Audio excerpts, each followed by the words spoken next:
Amis auditeurs, nous retrouvons le père Biagio Virgiti, prêtre corse incardiné à Madagascar et actuellement à la paroisse Bonne Nouvelle à Paris, pour la parole de ce dimanche. Chers amis de votre radio chrétienne, bienvenue pour cette fête de la Très Sainte Trinité, où nous allons commencer sans plus tarder par proclamer l'évangile de ce jour. De l'évangile selon saint Jean. Dieu a tellement aimé le monde qu'il a donné son Fils unique, afin que quiconque croit en lui ne se perde pas, mais obtienne la vie éternelle. Car Dieu a envoyé son Fils dans le monde, non pas pour juger le monde, mais pour que par lui le monde soit sauvé. Celui qui croit en lui échappe au jugement.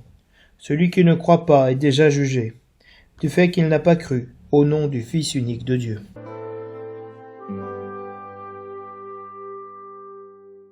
Du livre de l'Exode. En ces jours-là, Moïse se leva de bon matin, et il gravit la montagne du Sinaï, comme le Seigneur le lui avait ordonné. Il emportait les 2 tables de pierre. Le Seigneur descendit dans la nuée et vint se placer là, auprès de Moïse.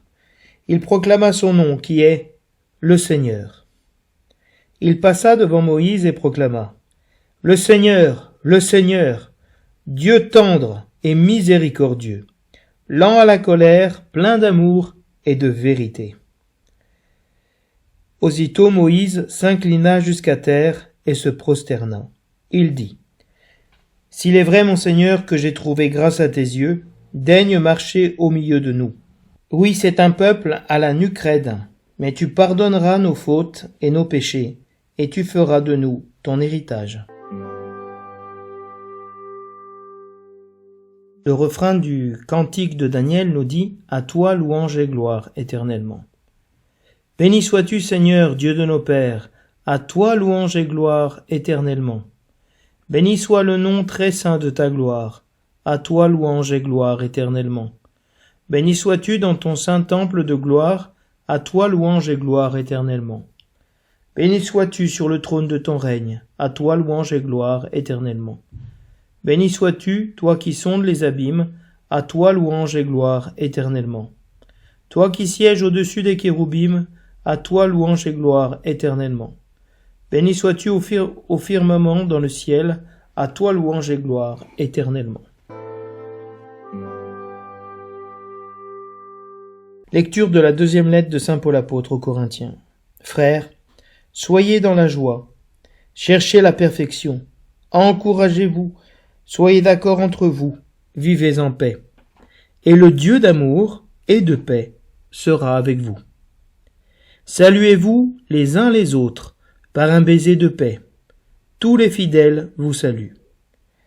Que la grâce du Seigneur Jésus-Christ, l'amour de Dieu et la communion de l'Esprit Saint soient avec vous tous. Parole du Seigneur.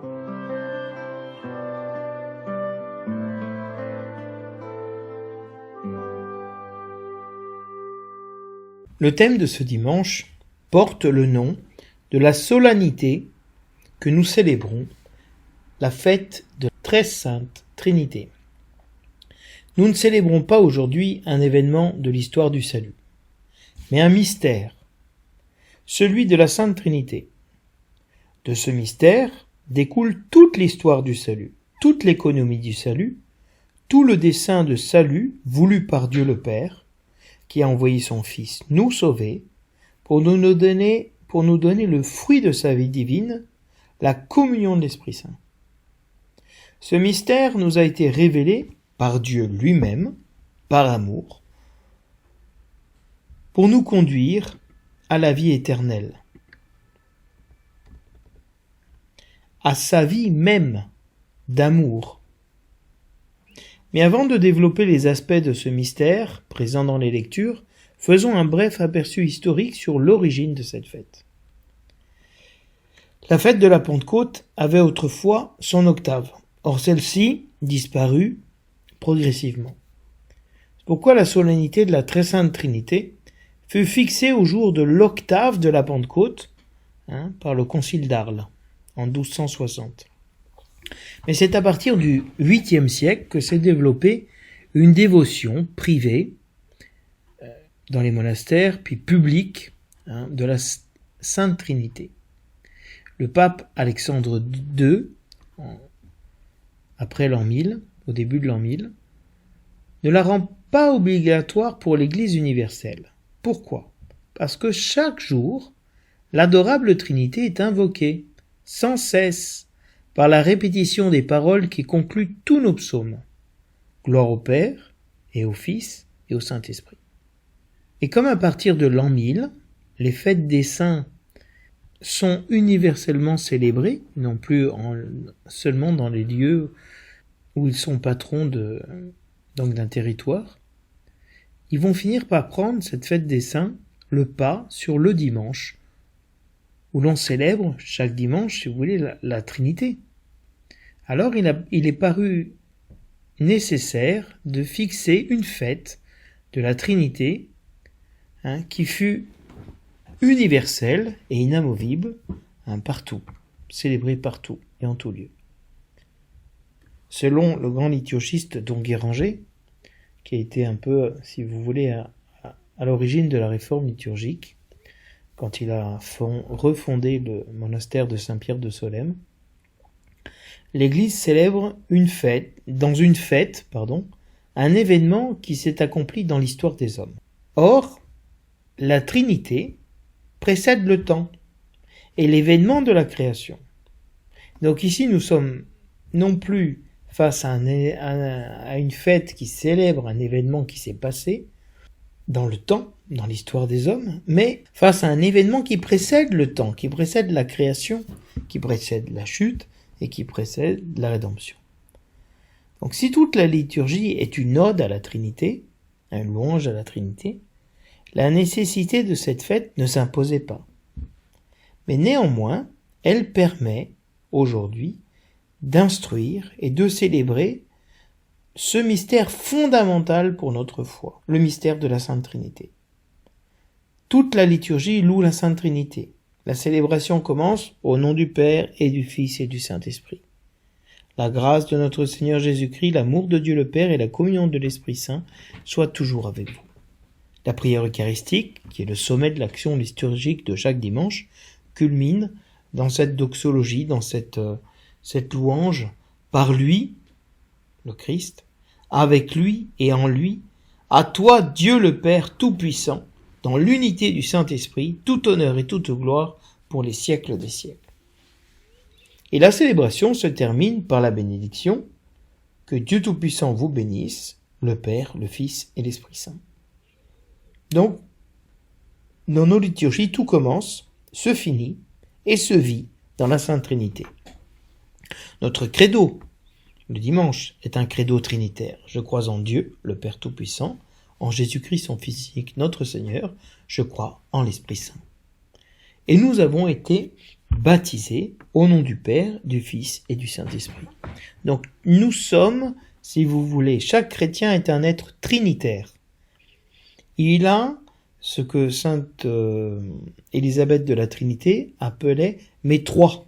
Elle a pris ce nom de la Sainte Trinité parce qu'elle a compris et approfondi ce mystère que les trois personnes de la Trinité habitent en nous, Père, Fils et Esprit Saint, à travers le baptême, à travers la communion, à travers la consécration au Seigneur.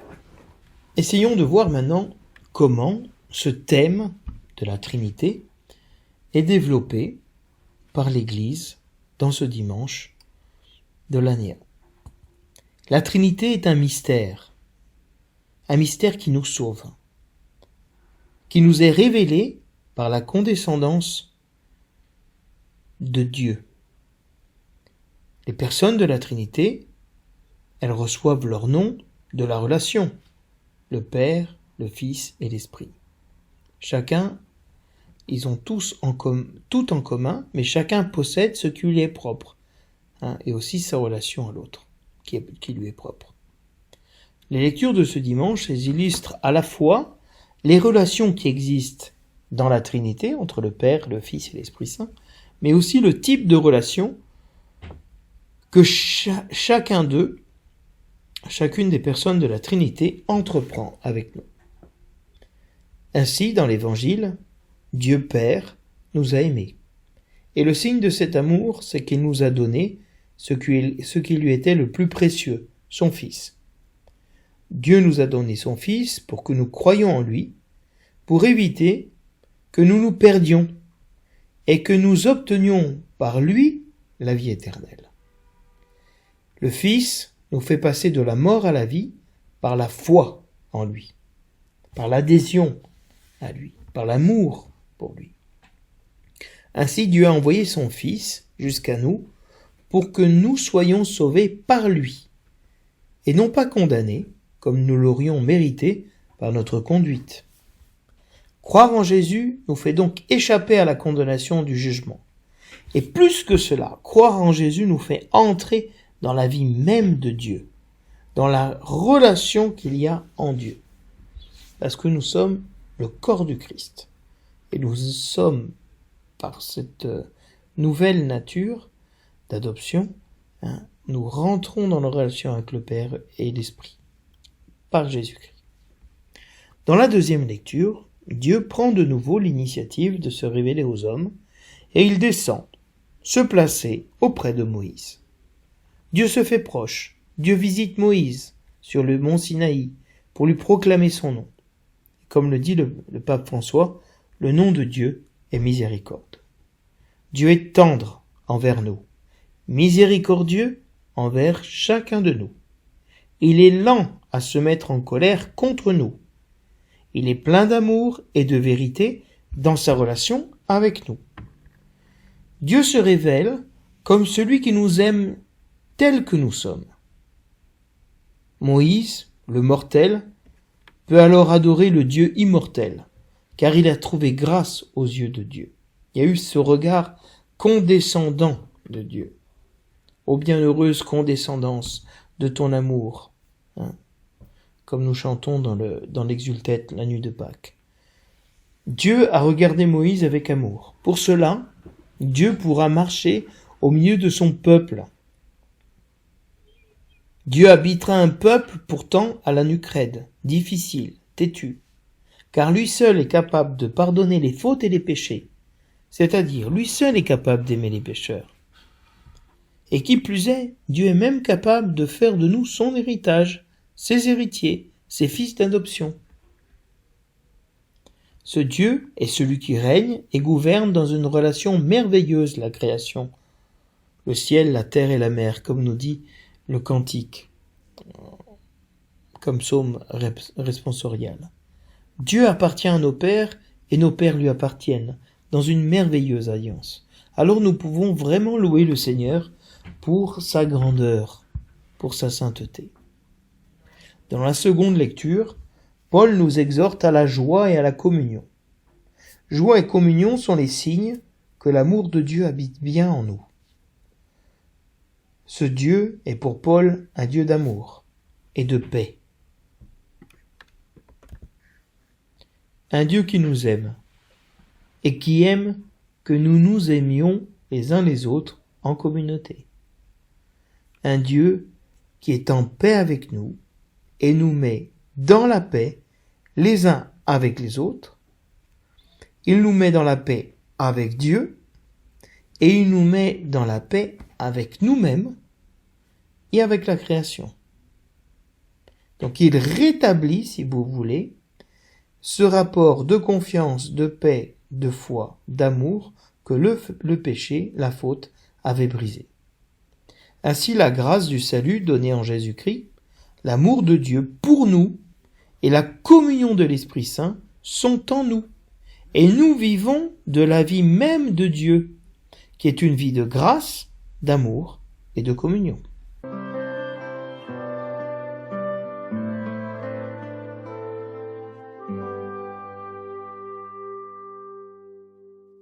L'évangile de ce dimanche est tiré du chapitre 3 de l'évangile de Jean, dans lequel, dans une rencontre nocturne entre Jésus et Nicodème, Jésus fait cette affirmation merveilleuse que Dieu a tellement aimé le monde qu'il a donné son Fils unique.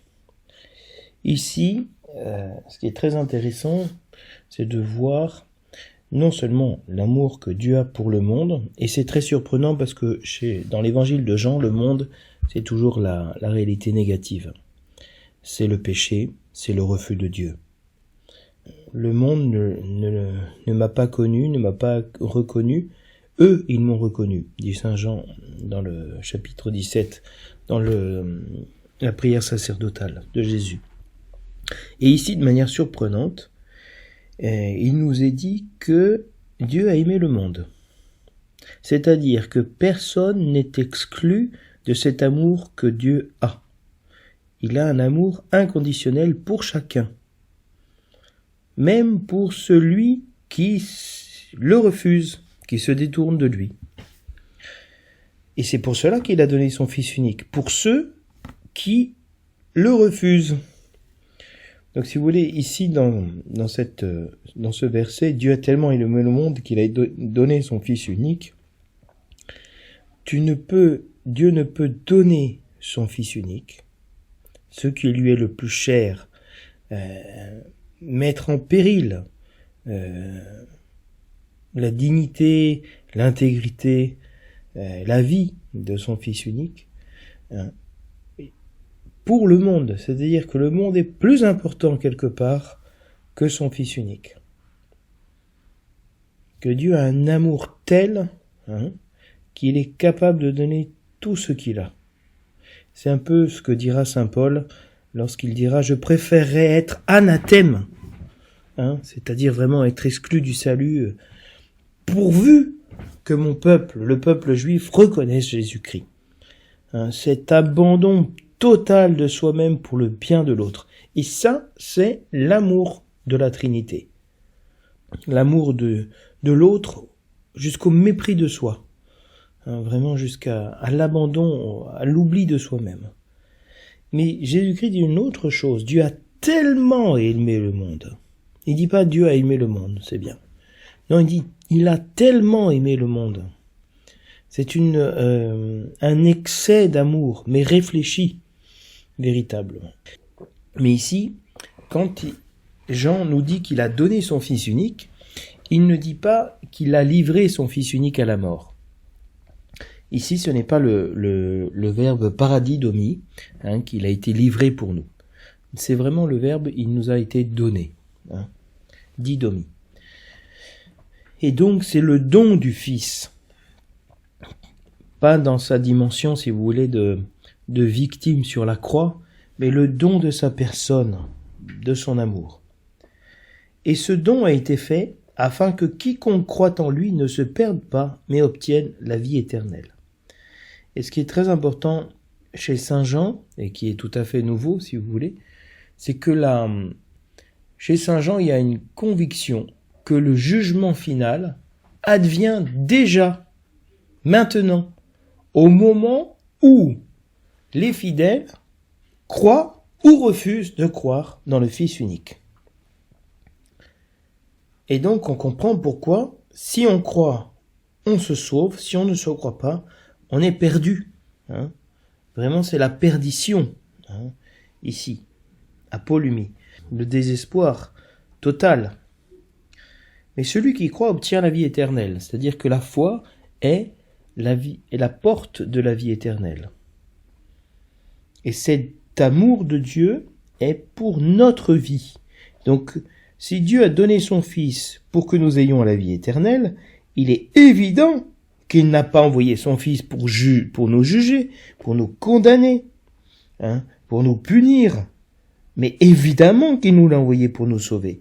Donc le Dieu que nous attendons n'est pas un Dieu qui vient nous châtier, qui vient nous punir. Quand nous sommes esclaves de la peur, de la religiosité qui n'est pas la foi c'est la confiance en Dieu. La religiosité, c'est la crainte de Dieu, mais la crainte servile, la peur. Et donc, Saint Jean nous invite à avoir un rapport avec la Sainte Trinité, avec le Fils, avec l'envoi du Père, non pas une crainte servile de peur que Dieu vienne nous punir, nous chasser, nous châtier, nous condamner, nous corriger, nous reprendre, nous humilier, non. Il vient pour nous sauver, même si, en nous disant la vérité, il nous remet sur le droit chemin, et ça peut être un peu douloureux, mais l'intention est celle de nous sauver, non pas de nous condamner. Sinon, Dieu n'aurait jamais envoyé son Fils pour nous condamner. Il aurait claqué des doigts, il aurait fermé les yeux, et le monde aurait disparu. Non, l'envoi du Fils est vraiment pour nous sauver. Le dernier verset dit « Celui qui croit en lui échappe au jugement. Celui qui ne croit pas est déjà jugé. » Il est jugé pourquoi ? Du fait qu'il n'a pas cru au nom du Fils unique de Dieu. Comment ? Dieu, personne ne l'a vu, nous dit Saint Jean. Personne ne l'a vu. Même Moïse, il a vu le dos de Dieu, si vous voulez, dans cette expression un peu poétique. Le Fils unique engendré de Dieu, lui, nous l'avons vu. Il s'est fait connaître. Et donc, il s'est fait connaître pour que nous croyions qu'il existe, qu'il nous aime, qu'il a été envoyé pour nous, et qu'il nous envoie l'Esprit Saint, qu'il est vraiment l'envoyé du Père plein d'amour. Et donc, cette foi en lui nous fait déjà échapper au jugement. Parce que croire à celui qui nous aime, c'est aller avec lui dans la joie, dans la communion. Le refuser, c'est ça le vrai châtiment, le vrai jugement. Certains théologiens disent que justement, l'enfer, c'est l'absence de Dieu, la privation de Dieu. C'est ça le plus grand malheur. Et cela, c'est souvent une volonté propre que nous avons, un refus de Dieu, de croire que Dieu nous aime, que Dieu se soit incarné pour nous sauver. Et donc, le fait de croire, d'accueillir ou pas le Fils de Dieu est véritablement, pour nous, une anticipation du jugement. Ce jugement final est anticipé. C'est pour ça qu'il est urgent d'annoncer l'Évangile et d'annoncer que Jésus-Christ, que Dieu nous aime, qu'il a envoyé son Fils pour nous sauver, pour que les personnes puissent y adhérer dès maintenant. Peut-être que beaucoup de personnes seront sauvées et très peu se perdront à la fin. Mais notre devoir à nous, comme chrétiens, c'est cette urgence qu'il y a dans le christianisme, qui est une urgence même de Dieu, qu'il envoie son Fils pour nous sauver. Maintenant. Et donc de pouvoir annoncer la bonne nouvelle pour que les personnes puissent se positionner et choisir Jésus-Christ. Et ainsi commencer à vivre de manière rachetée.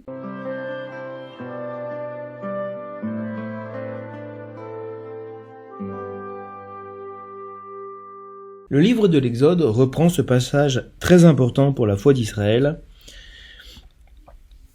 où Dieu se présente lui-même, où il dit « Le Seigneur, Dieu tendre et miséricordieux, lent à la colère, plein d'amour et de vérité. » Dieu se révèle à Moïse sur le mont Sinaï, après cette révélation, si vous voulez, des tables de la loi, il est en train de manifester son identité. Et que dit-il exactement ? Que le Seigneur est Rahum en hébreu, tendre. C'est la tendresse maternelle, des entrailles de miséricorde, des entrailles maternelles qui engendrent la vie. Donc, Dieu est tendre comme une mère qui engendre la vie pour ses enfants. C'est le sein maternel, le rechem, qui conçoit et enfante la vie. Donc, la première caractéristique de Dieu qui est donnée, c'est cette tendresse maternelle qui donne la vie. Et en ce sens, on comprend pourquoi c'est un terme qui ouvre les attributs de Dieu. Parce que le premier attribut de Dieu, c'est justement celui de nous créer. Le deuxième terme est Hanun. Donc, Dieu est Harum the Hanun. Hanun, vous avez la racine chan, la grâce. Mais c'est la grâce miséricordieuse et gratuite que le Seigneur donne toujours. Il est celui qui nous gratifie. Ça a été traduit, si vous voulez, par miséricordieux. Mais en fait, Dieu est tendre et il nous gratifie. C'est le terme grec élémon, qui a donné élémosina, donc l'aumône. Cette grâce que Dieu donne, qui est en effet miséricordieuse. Et puis, il est dit que Dieu est lent à la colère. C'est ce qu'on appelle en grec la makrothumia, la magnanimité. Dieu est erek apahim. Ça indique la patience de la divinité, dans le fait de considérer la fragilité humaine, la fragilité, la réalité humaine pleine de péchés. Dieu est lent à la colère parce qu'il connaît la réalité de l'homme. Il sait que l'homme est faible, que l'homme est pécheur. Et puis, il est plein d'amour et de vérité. En hébreu, on dit qu'il est grand dans la bonté et grand dans la fidélité, c'est-à-dire l'attitude ordinaire du Seigneur dans l'alliance. Cette bonté, la chesed, c'est la bonté, mais aussi la justice. L'intervention gratuite, amoureuse du Seigneur dans l'alliance, vers celui envers qui il a fondé son alliance. Donc cette fidélité, c'est vraiment on pourrait dire une déclaration de principe. Le Seigneur est le Dieu fidèle.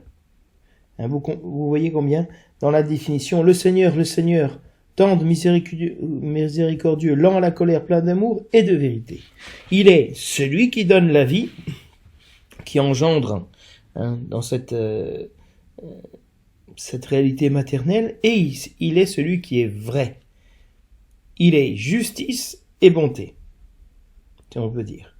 Les deux caractéristiques principales de Dieu, la justice et la miséricorde. S'il est juste, il est bon, il est vrai, et il est miséricordieux, il est véritablement condescendant face à notre réalité, à notre pauvreté. Et dans ce sens-là, il a tellement aimé le monde, jusqu'au point de donner son Fils. Et donc c'est très beau, si vous voulez, de voir comment, entre ces deux attributs, justice et miséricorde, se joue toute la relation de Dieu. Pour nous, humains, c'est très difficile. Quand on est juste, on n'est pas forcément miséricordieux dans la manière de faire. Et quand on est miséricordieux, on n'est pas forcément toujours très juste. En Dieu, cette réalité est unifiée. Et alors Moïse, comme je vous disais tout à l'heure dans le commentaire thématique de ce dimanche, est dans cette relation vraiment d'amour de Dieu. Ici, Dieu se définit dans la relation d'amour qu'il a, et de miséricorde, de justice, de patience envers l'homme, envers nous. Et Moïse a trouvé grâce auprès de ce Dieu. Et il demande que Dieu marche au milieu de nous, qu'il soit Immanuel, Dieu au milieu de nous, Dieu avec nous. Parce que face à un tel Dieu, on ne peut lui demander qu'une chose, reste avec nous. Comme les témoins d'Emmaüs, reste avec nous, il se fait tard, reste avec nous. Ou Abraham, ne passe pas, je t'en prie, sans t'arrêter, lorsqu'il dit aux trois autres qui sont l'image dans la tradition chrétienne de la Trinité. Oui, nous sommes un peuple à la nucrède, mais toi tu pardonneras nos fautes et nos péchés, et tu feras de nous ton héritage. Parce que tu es juste, tu es miséricordieux, tu es plein d'amour, tu es lent à la colère. Quel Dieu est comme notre Dieu, aussi patient, aussi bon? Aucun. Pour ça, nous pouvons confesser véritablement le Seigneur et rentrer dans la louange. C'est ce que fait le cantique de Daniel. qui fait véritablement une beraka, une bénédiction, un peu sous forme de hallel, hein, de louer le Seigneur. Hein. Et vraiment, cette réponse à aux attributs de Dieu, à cette nature de Dieu, de ce qu'est Dieu en fonction de nous, eh bien nous ne pouvons que dire à toi louange et gloire éternellement. Tu es le meilleur, tu es le champion. Qui est comme toi? C'est magnifique. Béni sois-tu, béni soit ton nom. Béni sois-tu, béni sois-tu, béni sois-tu, toi qui sièges, béni sois-tu, béni sois-tu. Hein, nous sommes dans la bénédiction, dans l'action de grâce perpétuelle pour ce que le Seigneur a fait. Par rapport à son trône, par rapport aux abîmes, par rapport aux kéroubim, à ses chérubins, par rapport au firmament du ciel, hein, voilà, par rapport au temple de gloire, voilà la gloire de Dieu, hein, la doxa, hein, pour les Grecs, cette magnificence de Dieu, cet éclat de Dieu, eh bien nous le bénissons et nous le proclamons. Pour ça, nous pouvons, dans la deuxième lecture, vraiment être dans la joie, parce que nous avons un Dieu qui nous aime, qui prend soin de nous. Et dans ce sens-là, saint Paul nous dit de chercher la perfection, qui n'est pas une perfection humaine, c'est la perfection de la charité, c'est-à-dire d'être conforme à la nature de ce Dieu qui nous aime, et de nous encourager tous à lutter contre le vieil homme qui veut nous faire marcher en arrière face à cette réalité de l'amour. Et quel est le principal obstacle à cet amour? La discorde, la discommunion. Pour ça, chercher d'être d'accord entre nous et de vivre en paix, c'est fondamental pour notre vie. C'est le signe de la communion que Dieu nous donne. Aimez-vous les uns les autres comme je vous ai aimé. À cela, tous reconnaîtront que vous êtes mes disciples, dit Jésus-Christ. C'est-à-dire que vous avez cet amour que je suis venu vous donner. Dieu est amour. Dieu est paix. Et ceux qui croient en Dieu ont cette paix et cet amour. Sinon, ils n'ont pas connu véritablement qui est Dieu.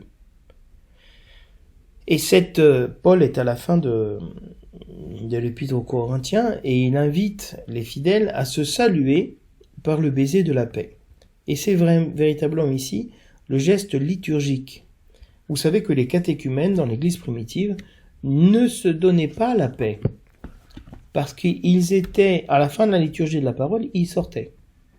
Ils ne rentraient pas dans l'Eucharistie et donc ils ne communiaient pas au corps et au sang du Christ, ils n'assistaient pas au sacrifice de louange, mais même ils ne se donnaient pas la paix. Le baiser de la paix ne peut venir que de celui qui a reçu Jésus-Christ, qui est cette paix, hein, qui a ce Dieu de la paix en lui. Et c'est pour ça que c'est un geste très beau, Paul parle du baiser de la paix. Nous, très souvent, dans nos assemblées, on se serre la main et on se fait un regard, un signe, mais nous n'avons pas conscience que nous sommes des frères. Et donc, nous avons cet amour à l'intérieur de nous et cette paix qui nous fait aller vers l'autre, vers le semblable. Et Paul termine par cette salutation qui est devenue la salutation de nos célébrations liturgiques. Que la grâce du Seigneur Jésus-Christ, l'amour de Dieu et la communion de l'Esprit Saint soient toujours avec vous. On retrouve, si vous voulez, dans cette doxologie, les termes qui étaient utilisés dans l'auto-révélation de Dieu, tendre et miséricordieux, lent en colère, plein d'amour et de vérité. La grâce du Seigneur Jésus-Christ, ce qui, dans notre terme, était traduit par miséricordieux, cette grâce sanctifiante, maternelle de Dieu. La grâce du Seigneur, l'amour de Dieu. Dieu est plein d'amour. Et cette communion de l'Esprit Saint, c'est vraiment cette patience, lent à la colère, cette vérité, qu'elle soit avec vous. C'est-à-dire que toute la Trinité soit avec nous. Ça, c'est la vie du chrétien. C'est la vie éternelle. Avoir la vie éternelle en nous. C'est pour ça qu'il est urgent de nous convertir, de changer notre manière de vivre et de faire, pour recevoir et vivre, avoir la Trinité qui habite en nous. et d'être vraiment théophores, c'est-à-dire ceux qui portent Dieu à l'intérieur d'eux. Alors je vous souhaite à tous et à toutes véritablement un très beau dimanche de la Sainte Trinité. Je vous souhaite que nous puissions tous véritablement être toujours plus fidèles à ce que nous avons reçu dans notre baptême, d'être à l'image du Père, du Fils et du Saint-Esprit dans une grande communion. Je vous dis à la semaine prochaine.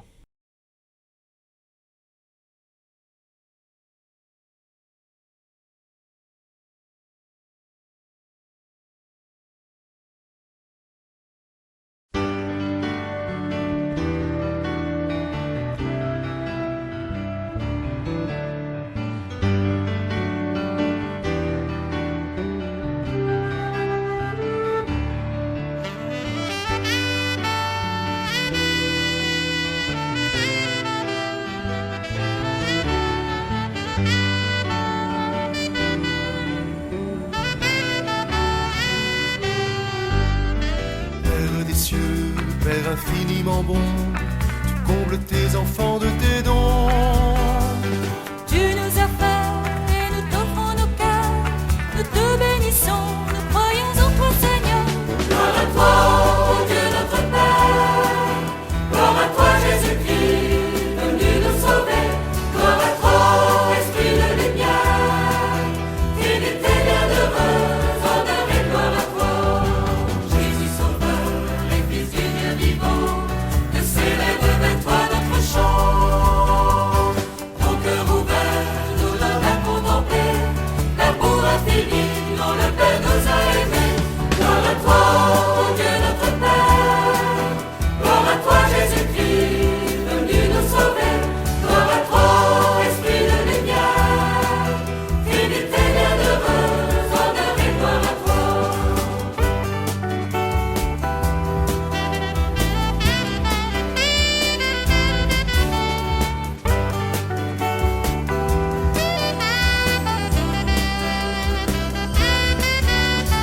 Esprit de Dieu, Esprit de sainteté, tu nous conduis à la vérité.